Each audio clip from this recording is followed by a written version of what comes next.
আসসালামু আলাইকুম সুপ্রিয় দর্শক, সবার কি অবস্থা? হাজির হয়ে গেলাম দীপ্তি টিভি নিবেদিত দেনা পাওনা নাটকের 199তম পর্বে কী সব ঘটতে চলেছে তার অগ্রিম আপডেট নিয়ে।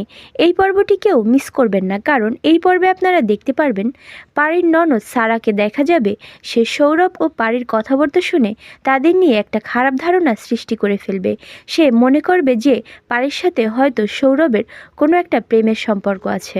ওইদিকে পারির বাবা আফজাল সাহেবকে দেখা যাবে সেই বাড়ি ফিরে আসা মাত্রই ফয়সাল তার পাওনা টাকা চেয়ে বসলে তখন পল্লব ফয়সালের দিকে টাকা ভর্তি ব্যাগটা ছুঁড়ে মারবে। আর টাকা পাওয়ার সাথে সাথে ফয়সালকে দেখা যাবে সে পারিদের বাড়ি থেকে চলে যাবে। তখন পারির বাবাকে দেখা যাবে সে সবার কাছে কি হয়েছে তা জানতে চেয়ে বলবে, তোমরা আমার কাছ থেকে কি লুকোচ্ছ, সত্যি করে বলো কি হয়েছে। আর পল্লব ওই লোকটাকে কি ছুঁড়ে মারলো, ওই ব্যাগের মধ্যে কি ছিল। উত্তরে পল্লবের বউ মিথিলা বলবে, বাবা আপনাকে ওই লোকটাই কিডন্যাপ করেছিল এবং তার মুক্তিপণ হিসেবে ওই টাকাগুলো আপনার ছেলে ওই লোকটাকে ছুঁড়ে মেরেছে। তখন পল্লবের বাবা এত টাকা পল্লব কোথায় পেয়েছে তা জানতে চাইলে মিথিলা বলবে, আসলে বাবা পল্লব বিদেশে যাওয়ার জন্য এক লোকের কাছ থেকে ওই টাকাগুলো ধার এনেছিল, এই বলে যে বিদেশে গিয়ে সে উপার্জন করে আবার তাকে ফিরিয়ে দেবে। একথা শুনে আফজাল সাহেবকে দেখা যাবে সে পল্লবের প্রতি অনেক বেশি খুশি হয়ে যাবে।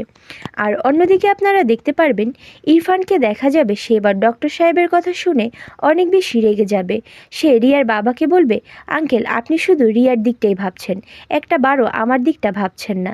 রিয়ার বিপদে ওর পাশে থাকা আর ওর স্বামী হয়ে অভিনয় করা, ওকে আমাদের বাড়িতে নিয়ে যাওয়া, এই বিষয়গুলো এক না। আমারও তো সংসার আছে, আমার বউ আছে, আমি এসবের মধ্যে আর নেই, আমাকে পারলে ক্ষমা করে দেবেন।